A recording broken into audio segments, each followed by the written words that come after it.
It's the Josh and Josh Talk Wrestling Podcast. My name is Josh, and with me, as always, the newest recruit to the Dark Order. Josh, how you doing, buddy? Into the fire! Into the fire! Into the fire! Yeah. Oh, yeah, man. I'm just thinking about NWA, Into the Fire. So, I'm good, man. I'm good. Dark Order, man. Like, I do like those infomercials. I think it's the presentation of the actual squad when they come out. They just kind of, they remind me of the Putty Patrol. The Putty Patrol from Power Rangers. Waving their arms around. It's just, they're really too hokey. Mm-hmm. I wish they just came out and just sort of stood there and were stoic. Right. I think we talked about that before, but no, I'm a Dark Order fan. I hope Christopher Daniels joins Dark Order. Oh, that could be interesting. Because he was the original, higher power. Mm-hmm. This would be a good role for him. Maybe he's behind the Darker Order, the Dark Order. And I think with his run with SoCal, he's kind of like this tag along. They didn't have him involved when they won the tag team championship. It's weird. It's sort of been like Christopher Daniels and then Kazarian, then Too Cold. I'm sorry, Scorpio. It's kind of like Christopher Daniels has been on the outside looking in with SoCal anyway. So I almost feel like, why not reveal him as like a leader of Dark Order, and go there. But, that would play into their whole theme of they could be anybody. See, I think that I like what they do in the infomercials. Yeah, they just need to apply a little bit more of that to what we actually see in the ring. Yeah, I mean, I guess they're just kind of they're moving around because they don't want to be too much like the Druids or something for Undertaker, but there's a way to you can hit that medium balance, you know what I mean? Right, exactly. And then imply that with their storylines eventually. So yeah, I get what you're saying. Well, it's too hokey. There's just some direction there, and who cares if they're just they're just remaining standing there? Who cares? Right, they are their own thing, fine, you know. So and they've clearly established themselves. They aren't necessarily they're like a corporate cult, right, so to speak. So it is a bit different of a spin from Undertaker's ministry, but until you get to corporate ministry. Wow, that's a good point. That is a good. Although you're right. That was literally a corporate ministry. So every single person that you can think of was part of that. Yeah. You and I were part of that for a weekend. Remember that? That's right. That was weird. That's right. Oh, jeez. Anyway, tables, ladders, and chairs, man. What'd you think? Oh, it was okay. I guess. Don't start with that. Let's start with the opening tag match, right? Revival, New Day, that was pretty awesome. Yes. It was good. That was a good match. I'm trying to think, in terms of, when I want to remember the pay-per-view, that's definitely one way about it. But you're right, it was predictable. I think, you think about The Fiend and I'm sorry, Bray Wyatt. And The Miz. So that was actually not predictable. We had actually called that on our show before. We had mentioned this is sort of a different phase. We'll see a Bray Wyatt. He may wrestle as such as Bray Wyatt because Bray Wyatt, the cult leader, is the same as Bray Wyatt you see on the Funhouse. Yeah. It's just he's reformed. The Fiend is kind of like, Finn Balor is to Demon King as The Fiend is to Bray Wyatt, just to clarify that. But it is an alter ego. So I at some point thought we would see this, and we did get to see it last night. It was interesting. Yeah, so I thought it was cool. But again, at the end of the day, you knew Bray Wyatt, The Fiend, what have you, would win. Right. And when you know the finish, the story and the journey is not as much fun. Oh, yeah. Well, I'm just glad they didn't do any red stuff. Yes. No red lighting. Yeah. None of that until the very end, of course, when, they didn't use red light, but they did a moment with after Daniel Bryan, of course, interferes. Now, what I didn't get is Michael Cole apparently has some kind of memory loss here. I remember the Bray Wyatt produces the giant hammer, which we had seen previously, and he had seen previously. Right. And he's like, what the fuck is that? Holy balls, look at that. I've never seen that before in my life. And it's like, what are you talking about, Michael Cole? Yeah, I thought the same thing, too. It was kind of strange. But, we had seen that before. So, suffice to say, it looks like we're going to have American Dragon, Daniel Bryan. Although American Dragon mixed with a little bit of yes. Looks like we'll probably have, as far as, Daniel Bryan with, I would assume, The Fiend at Royal Rumble. Yeah, that's what it seems, yeah. Yeah, so I'm looking forward to that, though. Yeah, me too. And so speaking of Royal Rumble, what do you think? I sort of made the prediction before of how I could see WrestleMania 31. It could be something like a Brock Lesnar, Roman Reigns, Seth Rollins rematch. Probably. They like to rehash things. Right. I'm not particularly interested in seeing it. Something else that's interesting. I'd read somewhere Tyson Fury mentioned how he was coming after Brock Lesnar. Yeah, that's so. He said I'm coming after Brock Lesnar Royal Rumble or maybe WrestleMania, and it was like that's a weird thing for you to say because typically like Vince McMahon and the marketing, WWE's marketing, don't like you to say those things unless it's actually going to happen, which is a huge issue of why Shaquille O'Neal never got that match against Big Show. Oh. He dropped it, I guess, a couple times. Said, yeah, we're going to do this. And they're like, we told you not to say that yet. We have this, as far as marketing plan and so on and so forth. So never actually happened. But yeah, here we are. So again, I don't know, like maybe that they're planting the seeds. And like last night at the kickoff show, they're planting the seeds for a Revival Harlem Heat match. Yes. And that would be pretty awesome. That could be really cool. That would be super awesome. I would hope they would save that for something like WrestleMania. Because then I know it's going to be taken care of. That would be pretty awesome to see that. So speaking of, this is WrestleMania season, really. With the Royal Rumble now kind of sort of 6 weeks away. This is basically the road to WrestleMania. And, I think it's, for a lot of times, it's a really exciting time of year. WrestleMania, for lack of a better word, is sort of the culmination of everything. It's ultimately, as a pro wrestler, you want to be in the main event of WrestleMania in your lifetime. For the most part, to have that honor, to have that type of, as far as forum, that is one way to look at it. It is, but let me ask you, do you think it really still carries the same weight it used to? Like when you really look at what it's become? If we're talking main event, then yes. But I think that you're right. I think that WrestleMania generally appeals more to the masses. And I think there's all sorts of different types of wrestling fans. And I think every wrestling fan, and to borrow a line from a fellow podcaster, as far as on Two Faces and a Heel, I think that every wrestling fan has something to contribute. And so I think there's that so I think that should be said. But but we're talking about WrestleMania, I think it does pertain more to the masses, because I typically, as far as standing and shouting and getting really excited at an independent show at Logan Square Auditorium, like I have been the past 4 weekends, over maybe WrestleMania. And there are moments in WrestleMania that I get excited, but generally speaking, for 7 hours, I'm eating buffalo chicken dip. It's really good dip. Hey, I throw a WrestleMania party every year, and it is really good buffalo chicken dip. But you're right, like it's sort of the event of WrestleMania. But I think if you're in the main event, that is the one thing. That still has the prestige, yeah. Yes, but you're right. Like with a 7-hour show, you're bound to have a quadruple main event. But within that quadruple main event, there is one main event that's above. Yeah. Head and shoulders above. They make you wait for it, that's for sure. It's just, that's just something that's just been bothering me, is like all this wrestling content that's not really for the core wrestling fans. Like it's like content that's almost catered just to the casual market. And I understand that market is always going to be bigger. You're talking specifically WWE? Specifically WWE. Because, you look at other promotions and they're with it. But, like, WWE is, like, literally targeting the non-wrestling fans, which I understand that's the larger group. So you're going to want to take that. But it's really frustrating. Like, we had the Saraya Knight fake life story, which was not meant for people like you and me. But you would think that would be the audience, right? Like WrestleMania, this is the culmination, like you say, the culmination of everything, and it sets the tone and it sets the stage for the entire world of wrestling because it's that big. But now it's being decided by people who, they tune in maybe one day and they're like, "Oh, Stone Cold Steve, is he still wrestling? Like, I remember The Rock, he was pretty cool." It's like, I don't want to be a gatekeeper or a snob or anything and say, you got to be like this hardcore fan or anything, but it's just like, this is supposed to be, I would think in a way, like the rewarding the ardent fans who were there every step of the way on certain people's journeys. Like when Becky Lynch main evented, we were there. I saw her first match in NXT, and I saw her progress and go through and change and become the man and everything. I was there every single step of the way. And this is the reward and that match was great,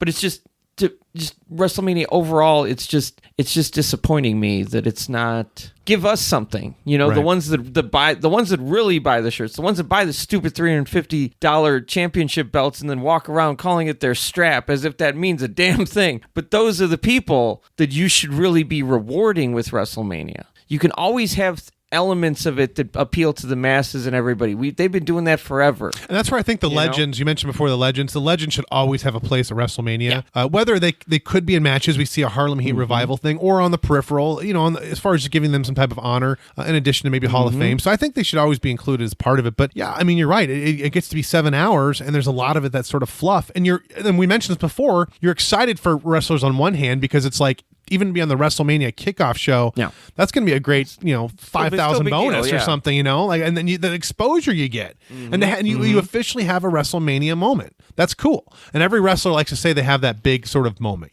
But you're right. I think that when we start sort of looking at our current, as far as world champions, you look at Brock Lesnar, with the, on Raw, and I feel like that title is just completely transparent. Ugh. It's invisible. Yeah. You know, I like what they're doing with the Fiend. Adam Cole, of course, defending the NXT title like no other. But it's weird to have sort of this backseat third world title that like is just kind of hanging out doing nothing. Yeah. And maybe that's what it is. It becomes like the celebrity title. They have Tyson Fury versus Brock Lesnar at WrestleMania. But that's pretty bad, though, considering that's the title. Well, and here's the thing: is okay. So that to that end, you think about AEW. They're catering to the hardcore fans, as we've mentioned, and as sort of the general reports show, the attendance figures aren't necessarily showing that. Yeah. And as far as some of the pictures, they're not selling out. I think that they are getting people to come watch, but they're not selling out, and that's a huge worry. We mentioned before, Eric Bischoff said in an interview that probably on average they're spending about $400,000 per show. That's with like pyrotechnics and that's salaries and everything. If you're not filling the auditorium, that's some trouble. Yeah. And it does take a while for wrestling, as far as a wrestling federation to get going, especially on the independent circle and especially one as large as AEW. They have a lot of financial backing, but it will take a while to make some money. So, But that is kind of a concern, I would say, is that they aren't selling out arenas. But I don't know. What do you think, Josh? I mean, on one hand, I almost think it's just because people aren't going to arenas anymore. Yeah, I mean, that's the thing. You got to take a step back and say, is this AEW's fault? Or is this just, like you said, people just don't really go out to these events? Like, before the show, I was talking about attending. I saw some virtual concerts and some stuff, some wrestling content in VR. And if you could just sit there with hundreds of other virtual people and get the same kind of experience without the smells or the hassles, the traffic, the crowds and things like that, a lot of people are going to take that option, and it's just things like that. I mean, VR is just one way, but I mean, you also say just, people watch it on pay-per-view. People just don't want to go out in the cold. People don't want to deal with the security, the high prices of food. You can pause, you can rewind, you could do whatever the hell you want. Like, especially with WWE, you just pull it out of your pocket, and there you are. In a lot of ways, the need to go out and actually see these things live is diminished greatly. There's a lot of things that fall by the wayside over time. I don't think live events will ever go away completely. No. But I feel like it'll become even more of a novelty, even more of a big thing that you do, rather than like the ease of which people go to the movies. Right. You know what I mean? It'll change. Right. So. Well, no, you bring up a really good point. That's actually why I don't like going to the Allstate here in Chicago. Yeah. It's really far to get out there. The general service there is not great. There's only concessions on one floor. It's like there's not a lot of exit rooms or exit stairs and whatnot. Yeah. And it's everyone's really crammed in there. But it's just, again, it's the experience isn't fun. So it's like I could sit at home with the family, watch from my phone for $10 and eat my own food. Yeah. As opposed to actually going all the way out there and spending, who knows for a whole family. And so, but let me ask you this then. So we're looking at some attendance figures. What about viewership? So from what I understand, NXT is knocked around about 3 times. So I think out of 10 or 11 weeks, it's been 8-3 or something like that. Okay. I have to assume coming up here this Wednesday, NXT is going to clobber them. I mean, NXT, they've got Adam Cole, Finn Balor, commercial free starting off, and they also got Shayna Baszler and Rhea Ripley. Those are 2 mega main events. Those are actually takeover worthy, I would say. Yeah. And we're actually getting those for free, so wow. But then, you think about AEW, and again, I mean, the viewership, they have been winning the Wednesday Night Wars, so to speak. But again, we're talking this is 3 months at this point. That doesn't mean anything. It's got to go a year. We got to really see a year from now and see what's going on. But who knows? We got a program. Of course, Moxley, we'll sort of see Moxley's answer. I'm sure Moxley might come out actually, and as far as mess it up for Jericho, and we see a win there with Marco Stunt. But who knows? He could be the next James Ellsworth. Oh, yeah. Oh, there you go. There you go. Looking forward to it. Yeah. We'll see. But no. I mean, other than that, actually, Raw. I was thinking about this. Monday Night Raw is actually, well, it's interesting. You sort of were kind of wanting to see where they're going to go with the Seth Rollins thing, right? And it happened. Yeah. And it was a weird heel turn because we knew it was going to happen. And I feel like when this is the guy, so to speak. I mean, I know Becky Lynch is the man, but Seth Rollins is one of the guys, if not the guy. Right.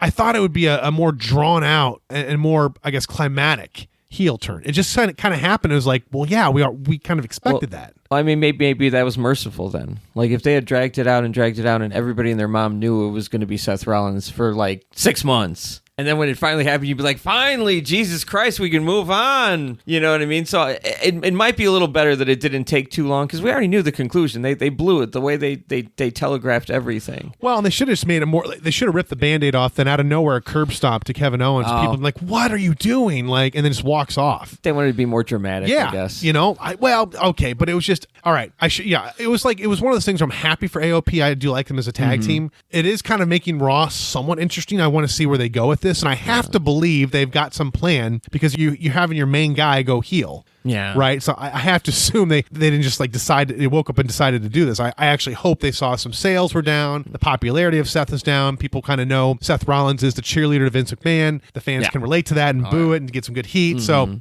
we'll see. But it's interesting because again, I haven't really been that excited to watch Raw. No. Boo hiss. Yeah. And I mean, you think about the Rusev Lana thing and Bobby Lashley, that thing is just so long drawn out, and it's just like it's a huge staple to Monday Night Raw right now, but I'm just like not interested. Well, Vince loves it. It's right up Vince's alley. I just think it could be so much better. Yeah. It could be a lot better, and there's just been some opportunities where, again, I mentioned before with like the whole restaurant fight, they could have actually made that a la the supermarket could have done something really fight exciting. with Booker T and Stone Cold Steve Austin. So, but let me ask you, so you're talking about like as far as like with Raw and SmackDown, it seemed like a couple months ago we were talking about this kind of fall, winter's going to be really awesome. The wrestlers sort of mentioned in interviews there was this wrestling renaissance. You have Eric Bischoff overseeing Fox and SmackDown. You've got Paul Heyman with Raw, and so you really have two mega shows, and NXT is taking on AEW. You've got this whole, are we seeing this wrestling renaissance? I wouldn't go so far as to call it a renaissance. You could say it's maybe the seeds being planted for a renaissance. I just feel it's a little early for that, but we could be seeing one later. We're not there yet. We're the pre-renaissance era, as you might say. Okay. I think AEW needs more time. I think SmackDown on Raw just is not really what it's supposed to be. What Fox is hoping. I don't know if that's Fox's fault. It's weird because to me, it's like the entertainment of World Wrestling Entertainment is not there. Yeah. There's a lot of stuff that I shouldn't say I hate everything about WWE, but there's a lot of things like, okay, so TLC, it's like the tag match is great. And I did like as far as the Bray Wyatt and The Miz, I like that sort of turn within the character. Right. It was nice to see that. But and then with the Daniel Bryan thing, that was cool and whatnot. But again, it was like one of those, it was really predictable. I sort of knew all those things would happen. I don't know if I knew that Daniel Bryan would necessarily come out as American Dragon. Sure. And we don't necessarily know. We don't know that for sure. But it is sort of alluded to as such. Right. But yeah, I mean, I think about like the women's match. That again, I thought that was good. I knew that as far as Asuka and Kairi Sane would actually retain. So again, it was sort of taken out for me. Like it was like, why not have Charlotte pair up with someone else, and why not have Becky Lynch have her own match? Those are kind of the things I want to see. Like it just, we don't need to see Becky 2 belts. Like Becky is still the women's champion. Yeah, and I want to see her fight and defend that own title and make that like an actual headlining title. She is the man. We got to prove it. And it doesn't make sense to me have her stuck in that sort of tag team realm, unless again they're just trying to put over Kairi Sane and Asuka. But I think there's a lot of other as far as females and other workers you could do that with in the women's division. I mean, WWE.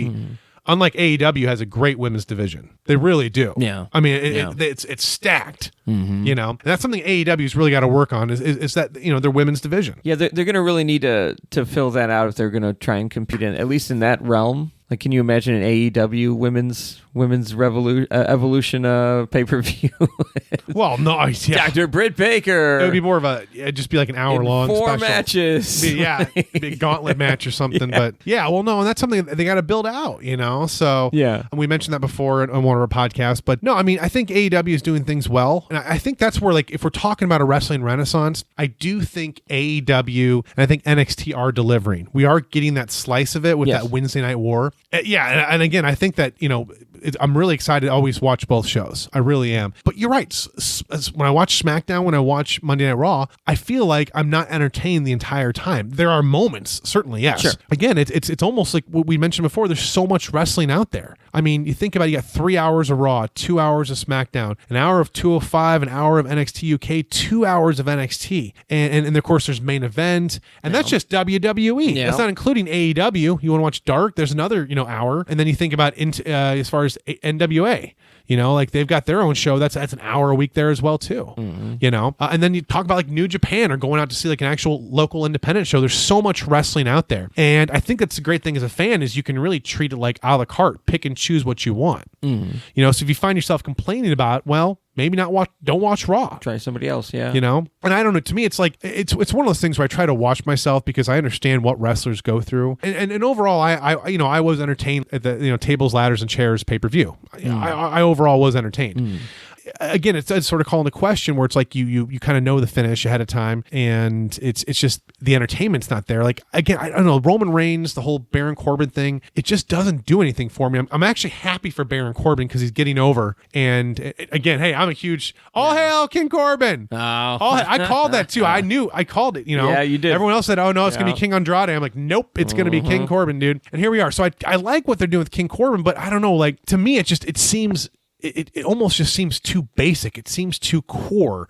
I don't know. It seems too hokey. But again, that's just me. I feel like that fits with Baron Corbin's character right now. Like, he's just that dumb jock. Hey, butthead, I'm gonna beat you up. I'm Baron Corbin. Oh, you know, it seems like the kind of cheesy stuff you do. Hey, Roman's the big dog. What if he was the little dog? And then, you know, let's get dog food. Because he's a dog. Like, that kind of fits into just the kind of like bullshit, stupid stuff. Well, he gets heat. Yeah. Oh, he gets heat. All right. Heat. Yeah. Oh, yeah.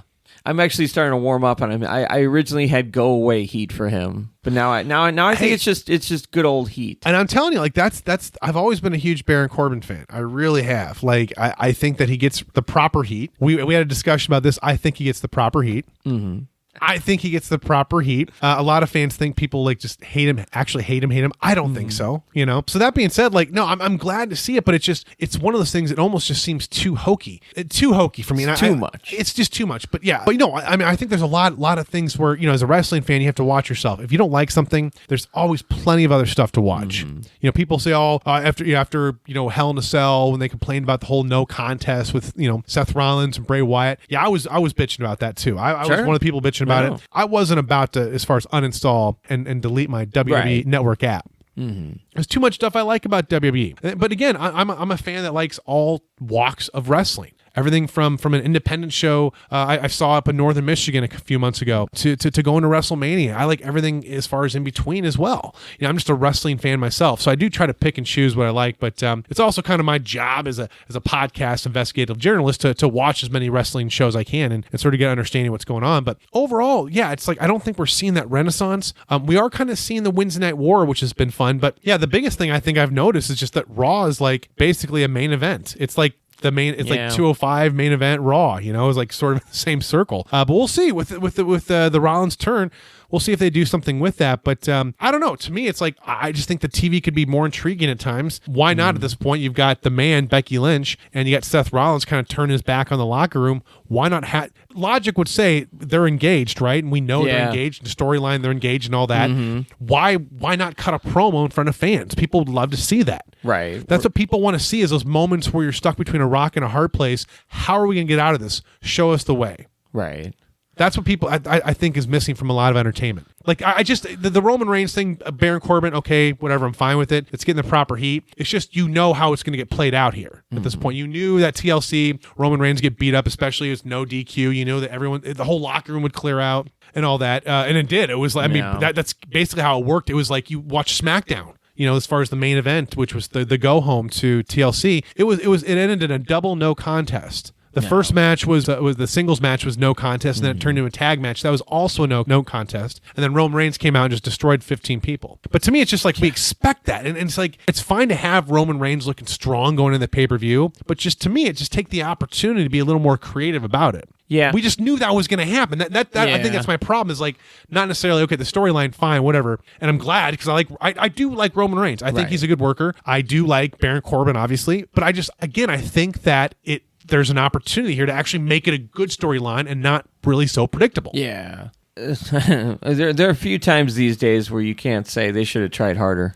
You know what I mean? Unfortunately, that's the case. Yeah, I'd actually love to see something with Becky involved, because I mean, when logically there's going to be that conflict there. Becky's a face. She's not. She's not. That's not her character right now. So now Seth's pulling this. Like, how is Becky reacting? Well, right, and why not have it acknowledge it? They've acknowledged it in a storyline. Right. Why not acknowledge it? It would be good TV, unless they, there's this is these are things that we don't see. There might be just an issue where Seth Rollins and Becky Lynch just said, we don't want to work on screen right now together because we are, obviously together personally, and we need, as far as that time, professionally apart. So who knows? There's a lot of times we as fans sit here as armchair podcasters, and we sit there and say, oh, I'd love to see his dream match. This should happen. This should happen. This should happen. This should happen. Oftentimes, though, we don't know that two guys or gals may not work well with each other. Yeah, we just don't know. We don't know. Schedules may not line up. Contracts may not. I mean, there's certain people like Brock Lesnar, I guarantee you, signs a contract that says, I get the championship for 6 months a year and I have to wrestle once. But he draws. Yeah. He draws, and the masses sit there, and every time he comes out, he gets a Warrior pop and excited to see him. I don't know why. It boggles the mind to me. I'm just like, why? Why after all this time? Why? We're trained. It's almost like we're trained sheep, Oof.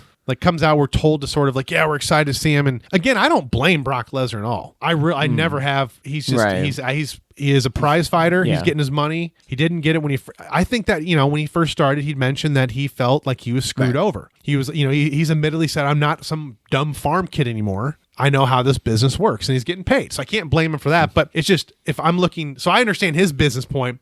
Now my business point as a fan hates it. Yeah, because I want to see a title defended, right? Well, but I'm not seeing any of that money. I don't care about any of that. When you really get down to it, I can understand it. In theory, though, Josh, here's the thing: when you have people like John Cena and Brock Lesnar, those upper echelon guys that are cost a lot of money, the idea is that they're drawing a lot, and if a company is drawing a lot, we get more and more shows, more and more programming, more and more network, and blah blah blah. So that's kind of where the money we would sort of see it theoretically. Well, in theory, right. I mean, they could also spend some of that money on health and benefits for the wrestlers. Health and benefits. Well, see, there you go. We're trained sheep. We're sitting there. We sit there. We go to these. As far as arenas, and when Brock Lesnar comes out, we cheer and stuff. And why? If he's so despicable, why do we cheer for him? Why do we, as far as give that power? Why aren't we chanting health and benefits nonstop? We can get divas in the main event, but why don't we do health and benefits? I don't know. It's the same reason people still cheer Hulk Hogan when he comes out. At the end of the day, a lot of these people just don't care, unfortunately. Well, people do forget, and I don't know. I mean, to me, it always came down to Hulk Hogan's apology. It just wasn't adequate to me. Well, he basically apologized for getting caught. Well, yeah. What an asshole. Right.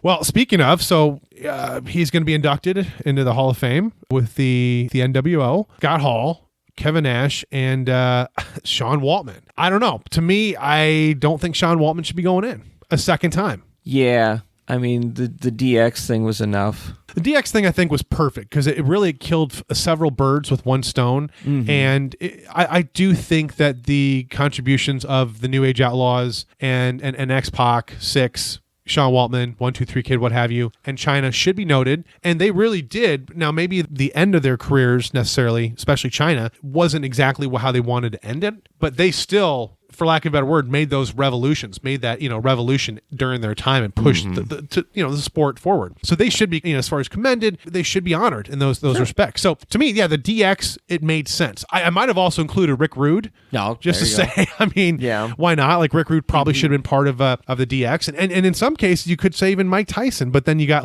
that's a 2-time celebrity Hall of Famer, which I think that's a bit weird. But Mike Tyson had a lot to do with the success of DX, right? To me, with the NWO, I think my biggest problem with it is, Paul White, Big Show, and Ted DiBiase appeared in the NWO before Sean Waltman.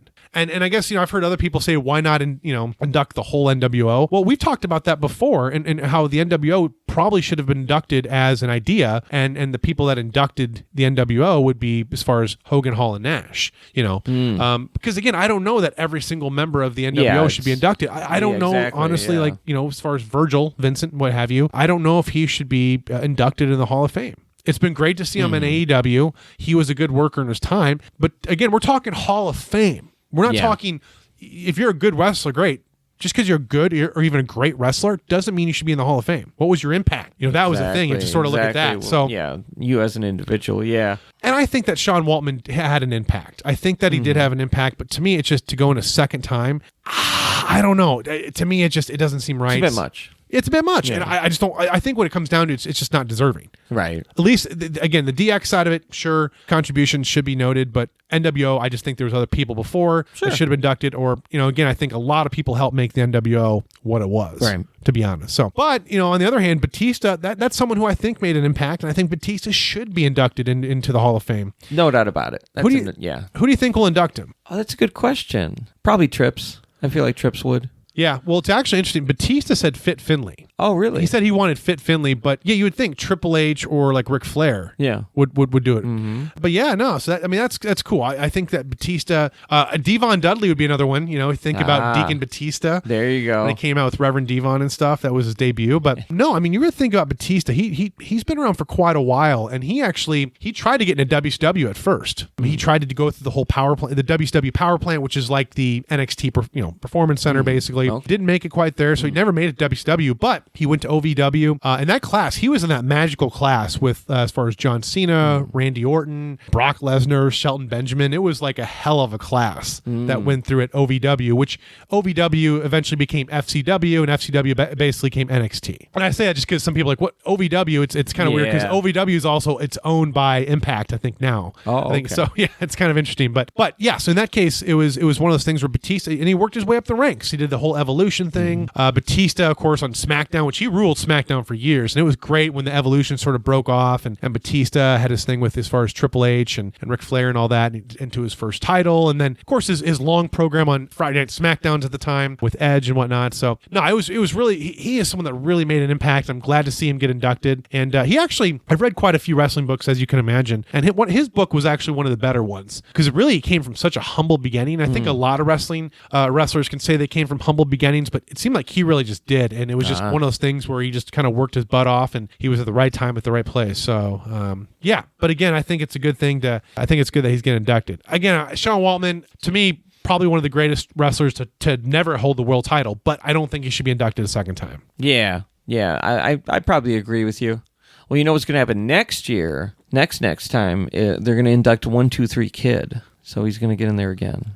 Well, here's the thing. Logic would say that because if Diesel gets inducted, if Razor Ramon gets inducted, why would 1-2-3 Kid not get inducted? That's a good point. A 3-time Hall of Famer. Yeah. How about that? That's just too much. See, that's just where it's like, 3-Pac. The celebrity wing is one thing, but I've always believed that as far as celebrities do belong at WrestleMania and wrestling, but they should be more on the peripheral. Yeah. To be inducted into the Hall of Fame, and even I know they call it the celebrity wing, but it already lessens. It already cheapens it when you do that. But again, you have someone like Sean Waltman, a 3-time, as it would be, 3-time Hall of Famer. That's just like, what the heck? Are you kidding me? Like, I'm already thinking that way as a 2-time Hall of Famer. Now, Booker T, okay, I could see that. He deserves to be in the Hall of Fame twice. Okay, Hulk Hogan technically is in the Hall of Fame twice. Well, technically 3 times, I guess you consider like TNA. And Ric Flair, multi-time as far as Hall of Famer. Those I can kind of see. Mm-hmm. Those are contributions. I get it. Sure.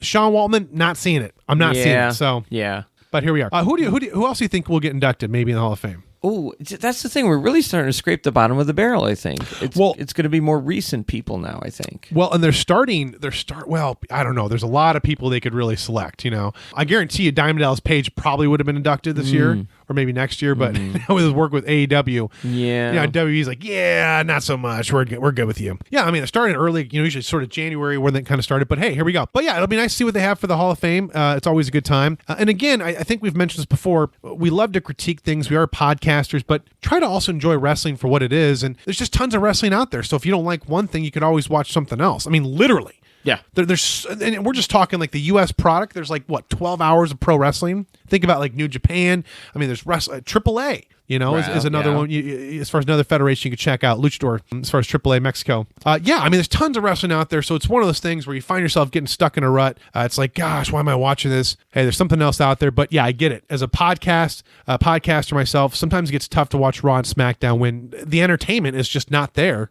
in WWE. That said, hey, end of the year. Happy holidays, everyone. Year in review. Yeah. Yeah. Year in review. 2019. Na, na, na, na, na, na, na, na, na, all lang syne, all lang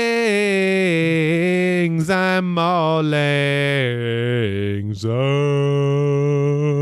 My contrabass. Very nice. My contrabass. That's how I was classified in school. I was a contrabass. Oh, anyway, okay. end of your review. Year in review. 2019. This is the last show of the decade for us. Yeah. Yeah, so last show of the decade. We're going to take a couple weeks off, as you should too, with the holidays. We'll be back with you, though, after the new year, probably like the first weekend or so in January. But yeah, we're going to take some weeks off after this one. But yeah, dude, year in review. Josh, what are your thoughts, man? What's kind of the first thing that comes to mind when you think about this past year? The first thing that comes to mind, let's keep it positive, right? As shitty of and morally bankrupt as Crown Jewel is, it was responsible for one history-making milestone, and that is Charlotte Flair versus Lacey Evans in the first ever women's wrestling match in Saudi Arabia. Right on, right on. There's plenty negative to come, but we will always have that. And if you watch that clip, you see the emotion in these women's eyes after they did it. The match itself, it was fine, right? But just there's only so much they could do even then. Yeah, but what it stood for, it's it's a start, it's something. It's WWE finally, for one of the few times it does, it's really doing something for good. And yeah, maybe it's a publicity thing too, but they're at least doing something good. Yeah, take it as a win. You're right, and you look at the audience too. There was the audience was definitely behind it, and it was great. I was actually it was kind of one of those things where it took me back for a second because they came out wrestling in like full clothing. Yeah, I was like, oh yeah, again, it's just one of those things. It's a society thing that we're in some ways we're some would say we're more evolved. Others would say less evolved. But I really just like to think of it as people are different, where they're from are different, and we're breaking boundaries all over. Speaking of, I think the one thing that comes to mind this past year has got to be the rise and the maintenance of the man, of Becky Lynch. Yeah. I mean, think about main eventing WrestleMania, beating Ronda Rousey. At this point, my assumption is Becky Lynch is going to hold the belt WrestleMania to WrestleMania. My assumption is if it's not Charlotte Flair, maybe she takes on Ronda Rousey in a one-on-one match. Ronda Rousey comes back in the Royal Rumble match for the women. I can see that at Raw, at Royal Rumble. So but again, I know last we heard Ronda Rousey wanted to get a family started, but who knows? Maybe she's got a program when she comes back, wins the championship or something. I mean, that's where I think we could go from that to see like a Becky Lynch versus Ronda Rousey, or they really wanted to have fun, have like Becky Lynch versus Triple H.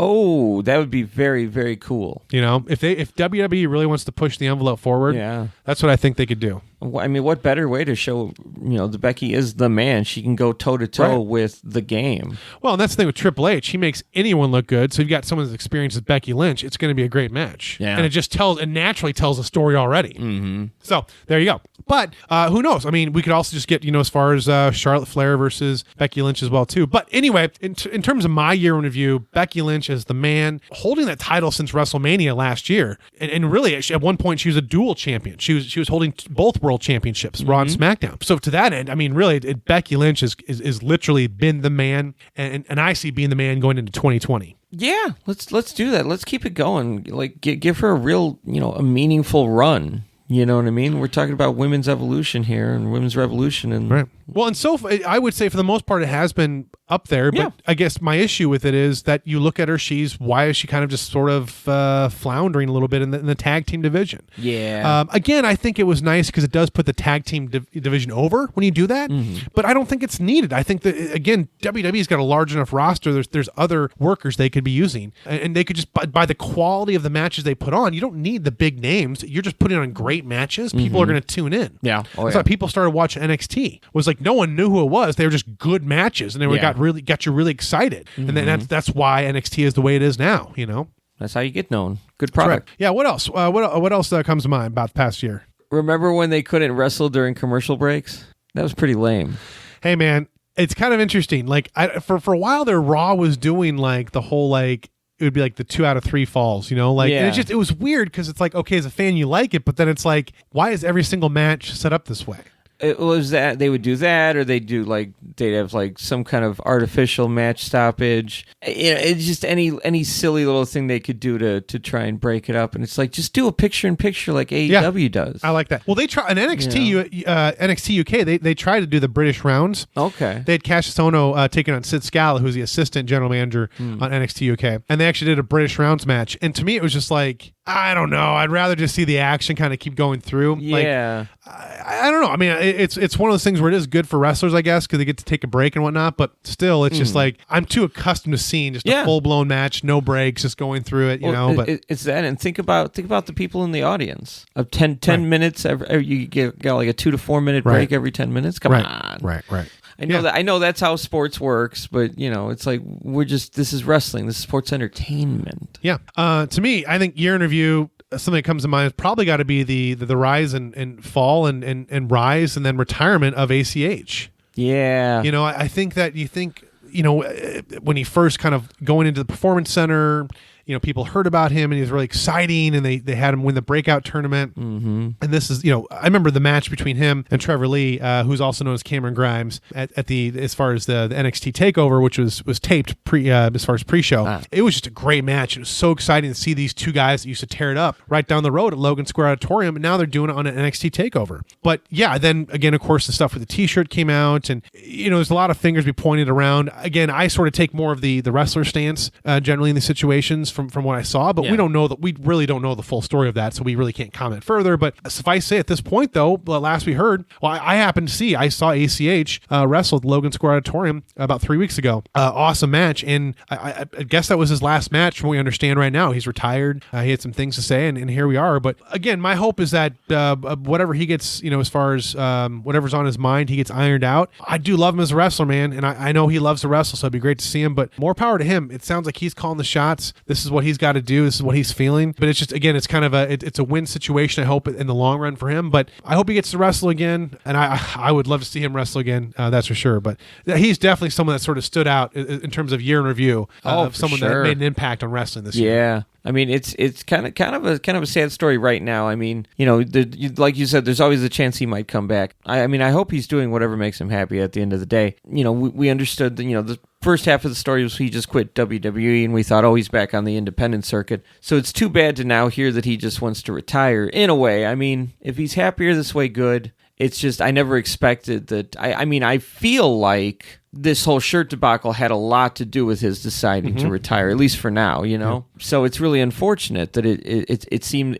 the way it could be read, I'm just saying, because we don't know for sure. Right. The way it could be read is that, WWE really just destroyed his love of being able to be a performer, because of what happened. That's just how it comes across right now. So we wish ACH nothing but the best. He's a very talented individual. So I hope whatever he's doing, it's what he wants to be doing. Yeah, no, for sure. But so what else, man? What else comes to mind this past year? SmackDown moved to Fox. No, it's a huge move. It's a really huge move. I was talking to one of my friends who is a Fairweather fan who might watch it when it's on, but overall is not a wrestling fan, and told me he's actually been watching SmackDown on Fox because he gets home from work. He goes out for happy hour on Friday nights and comes home and SmackDown's on, and he just happens to watch it. And so that's kind of something. Well, I think the important part there to think about is that he's not really a pro wrestling fan, but he's watching a full show. Yeah. Well, it's funny you say that. I'm actually having a very similar situation. My mom is apparently watching SmackDown now. Really? Regularly. Cool. Okay. And I remember when I was a kid, and they had certain shows on, we would watch wrestling a little bit, but she had been dropped out for a very long time. So now when I drop by her place, I'm passing by and she's like, "Oh yes, the one guy, the King guy, he put dog food on the bearded guy." Oh, hail King Corbin. Your mom says so too. So it's funny, I'm getting spoilers for wrestling because I watch it the next day on Hulu. Yeah. I get spoilers for wrestling from my mom now sometimes. Oh, so that's why you get really ticked, because every once in a while I'll be like, "Dude, I can't believe that happened," and you're like, "Man, thanks, I haven't watched it yet." So you're probably hearing it from your mom and me. Sometimes. Double spoiler alert. Oh my gosh. Well, for mom, it's easier because she doesn't always remember everybody's name.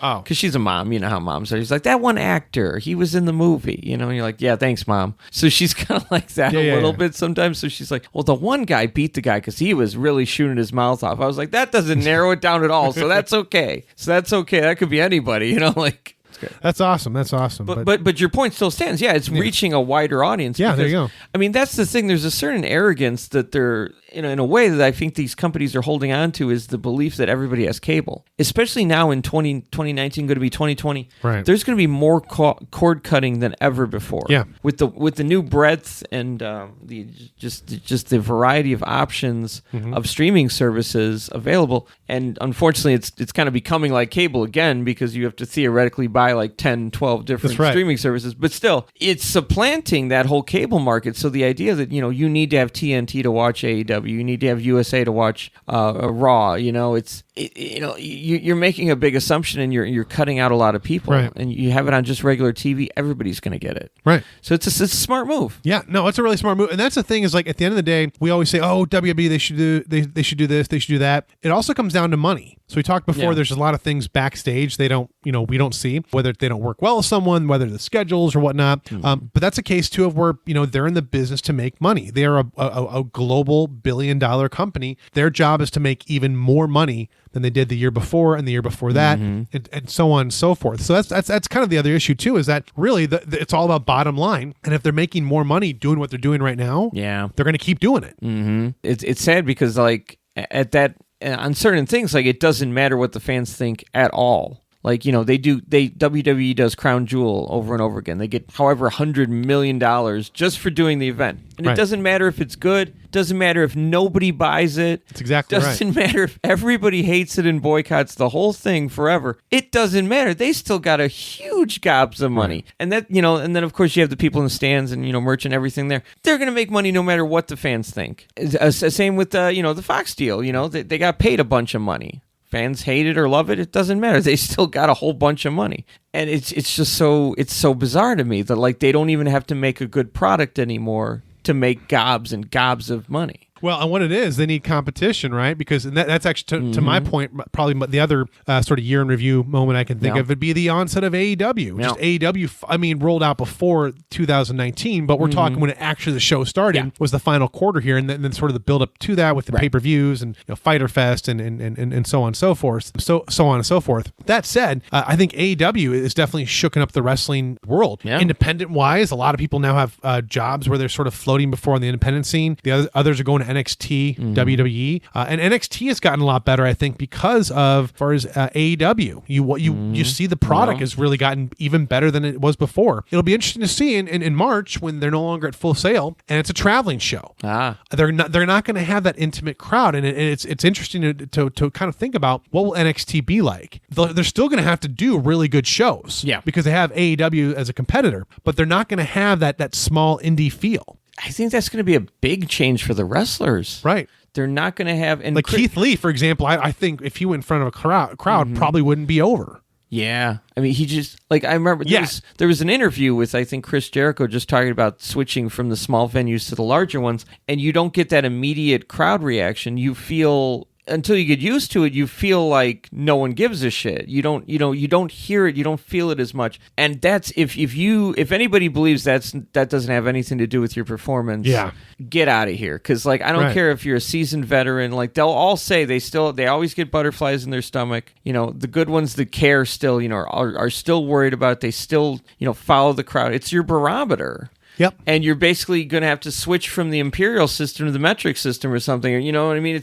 It's that big of a change where you got to constantly remember, you're like, no, people are reacting. I just can't feel it. And it's different. You have to tune yourself differently. So that's going to be a big deal. Like, I mean, I'm not going to say the show's going to become Raw, but I mean, the crowds... You're going to start getting like the more flat crowds sometimes that you get at Raw and SmackDown, just because I feel like you're going to start getting more of that kind of demographic of the more casual people, not the people who camp out and they're there every week to get the tickets for next week. Right. You're just not going to have that. So it's going to be an adjustment. But they still have to deliver. They can't be formulaic like Raw and SmackDown. Yeah. They're going to have to be competing with AEW. Well, as long as they keep the way the booking has been, and and the talent, the way the talent's working and everything, I think it'll be fine. Well, that's the thing, though, is like right now, if they were in like a full arena, I don't know that they could have Keith Lee main event. Yeah, see, that's the thing. Are you going to be able to pack, say, the Allstate arena or something like that. I don't know about that. Right. They could get there eventually. You just need to make, people need to know who Keith Lee is. You know? I feel like Matt Riddle will probably be over. It's sort of like more of the, people that are maybe a little more established might be over. But again, we don't know. It'll be interesting to see how the crowds react, because my general experience is when I go to the Allstate Arena here in Chicago, we're talking there's usually 15,000 people sitting on their hands. Yeah. Now, there are those moments, but to me, if you want to see a real Chicago crowd, go to an independent show or go to AEW. I mean, AEW really, they draw really strongly in Chicago. Other places, well, there's been some issues, like as far as not filling the arenas for a variety of reasons. But no, they're able to draw quite well here in Chicago. In fact, they got the Revolution pay-per-view on Leap Year. The Leap Day. It's coming out here in Chicago, Wintrust Arena, so that'll be cool. But nice. Yeah, man, anything else this past year you want to note? Remember when Brock Lesnar took Kofi Kingston's championship in 8 seconds? I thought we were making this positive, dude. Like, I didn't want to... We started off positive. There's plenty to be down on.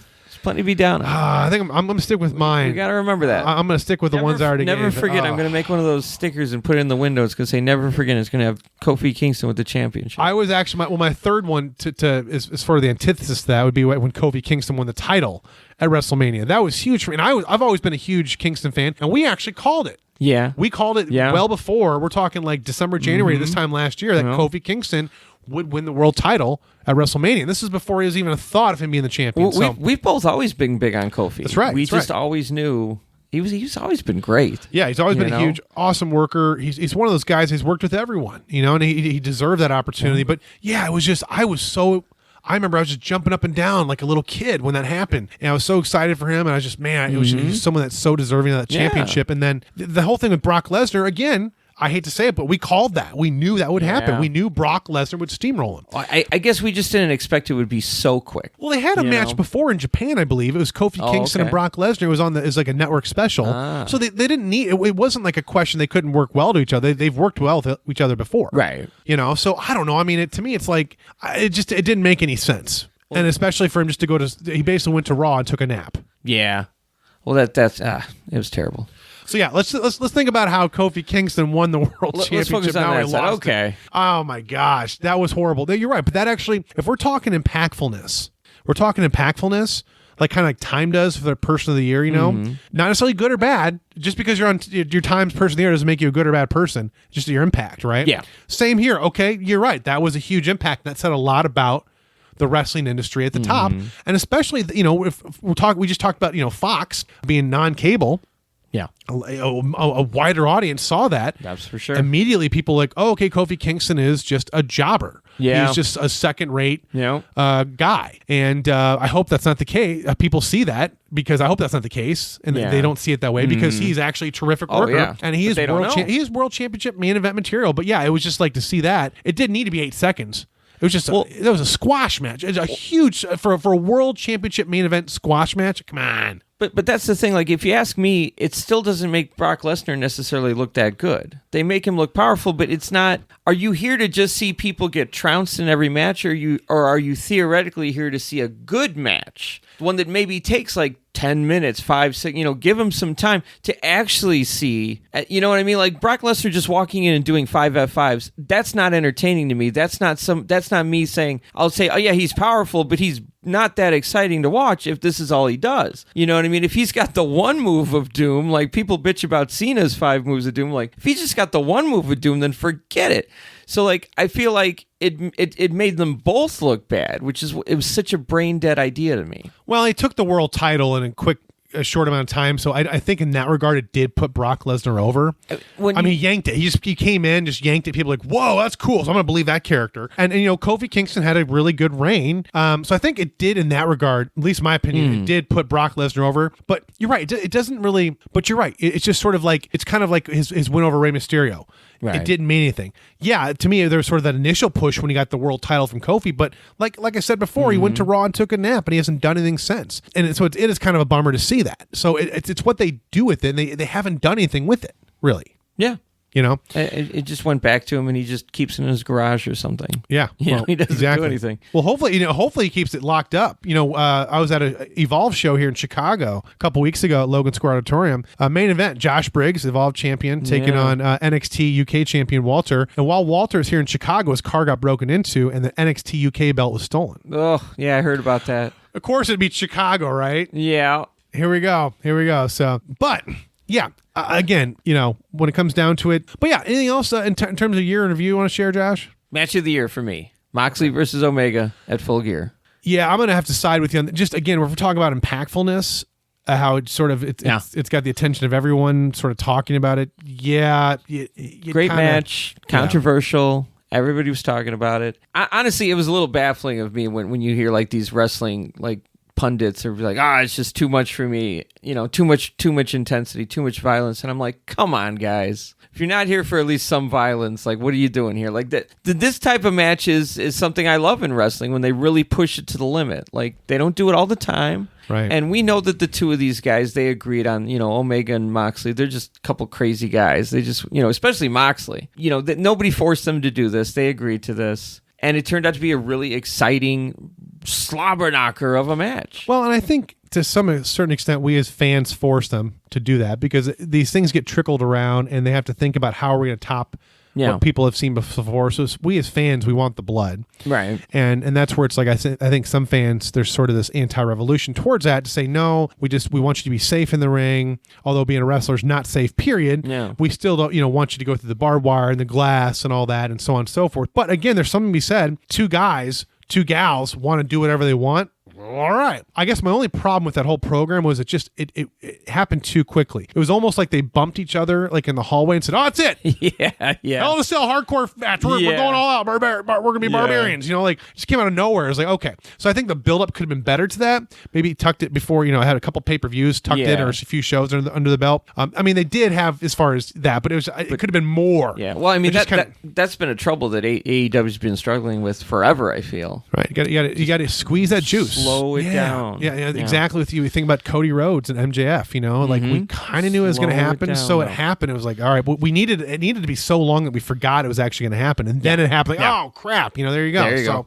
But no, that's definitely a good point. Anything else? Year review? No, that's it. So But you look back, there's a lot of other stuff that happened in 2019. So if we forgot anything, let us know in the comments. It's been a good year for wrestling overall. Not so much necessarily everything with WWE, but just overall, the overall. I would disagree with that. The fact that they've expanded to Fox, NXT is a viable competitor. They have sort of updated Wednesday nights. I think overall, I think we're still not getting what we want from WWE, but that, again, I think they might cater towards more of just a mass fan who's okay with no contests, who's okay with, as far as just kind of predictable storylines. Maybe that's what the masses want. Overall, and business-wise, I think WWE is doing okay. And again, their expansions are beneficial for the fans. Well, I don't care about business-wise. I want good product. I don't care if that's what sells. I just want good product because of the art. But you don't want WWE to fail, right? We need a flag bearer. WWE could operate at a loss for probably 5 years and still, and keep going. They have so much freaking money. But you don't want that. So many deals. Right, well, but you don't want that. I don't want that, but I want them to, I'd rather them take risks and burn brightly and burn out than to burn dimly and just continue. Just the continued existence of WWE in and of itself as an entity has no value. It's only the output that gives them value. For me as a fan, I'm sure Vince would disagree that he loves having the money coming, but I'd rather just see good stuff. If it means 10 years of great WWE versus 30 years of mediocre WWE, I definitely choose the 10 years. Well, and again, it comes down to what they're doing. We have to believe they've done a cost-benefit analysis. They are a global business. We have to believe what they're doing is making them a lot more money than doing what maybe AEW is doing, like what the fans want. Well, yeah, I'm sure they're making the maximum amount of money, but I don't care.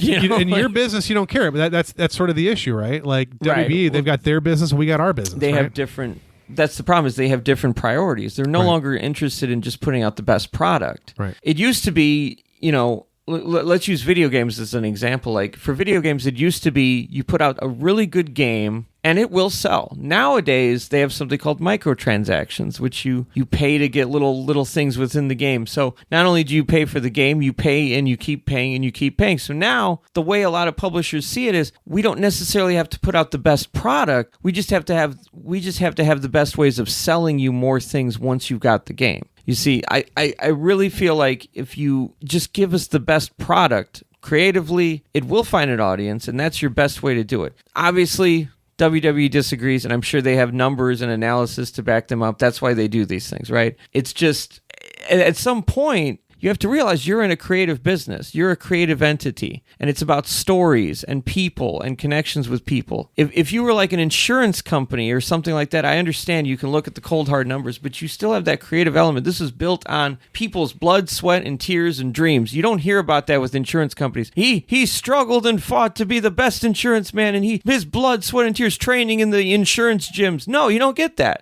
and you lose sight of that, and and that's why the product is suffering so much, is because every single thing is calculated every single time to bring in the maximum amount of profit and not to tell the best story. The other day they had Buddy Murphy and Aleister Black wrestling. As they're entering the ring, they're like, well, his super card's been downloaded 62,000 times in WWE Supercard. Download it now. And they just kept hammering that. And Buddy Murphy was 62,000 as well. And Super WWE Supercard, download it now. It's free. And then later we had people sitting there at ringside during a freaking match eating a bucket of KFC, and there's the KFC thing. It's like, it's not enough that they've got however many over a little over 1 million, I think, WWE Network subscribers giving you their $10. It's not enough that the place is packed with fans buying merch and just paying their ticket. It's just not enough. It's never enough. Anywhere they can cram more money in, they will do it. They used to do it back in the day with the Stride X blimp or whatever, that Vince would rent out the blimp, and but now it's at this fevered pitch where it's absolutely disgusting. It's capitalism gone amok, where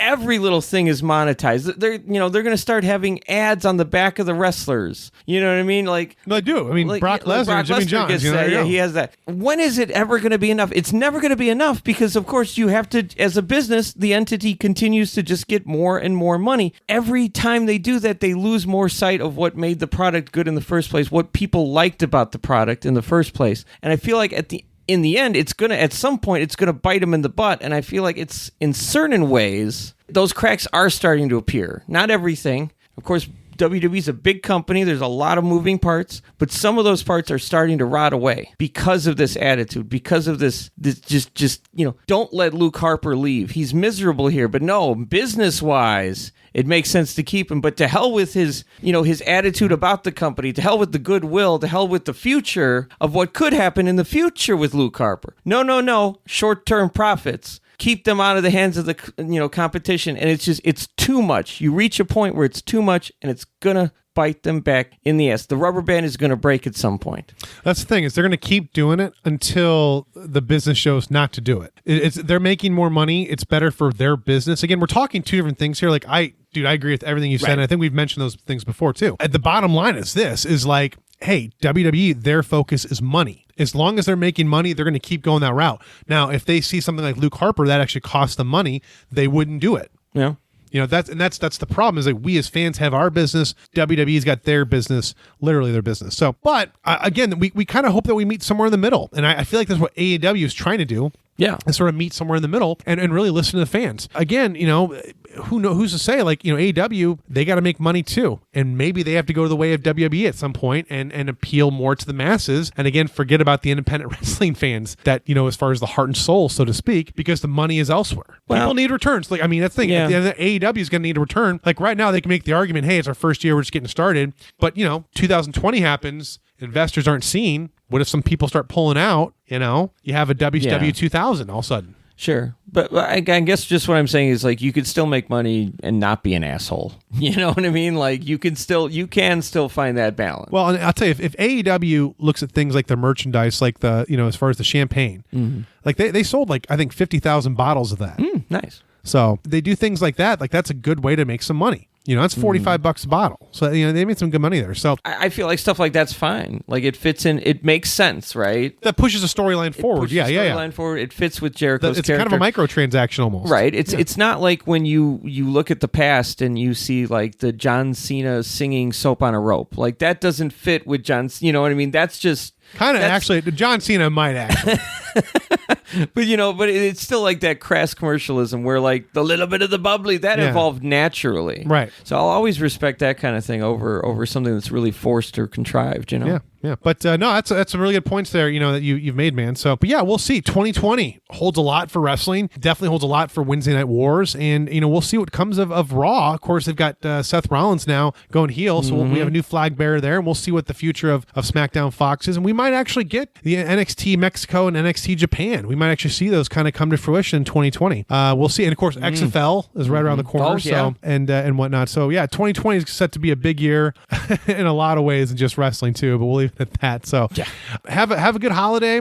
Hit us up in the hot box, Josh Talk Wrestling at gmail.com. Be cool with each other, be kind, and we'll see y'all next decade. Happy holidays, everybody. Tell your friends to subscribe. Good night, everybody.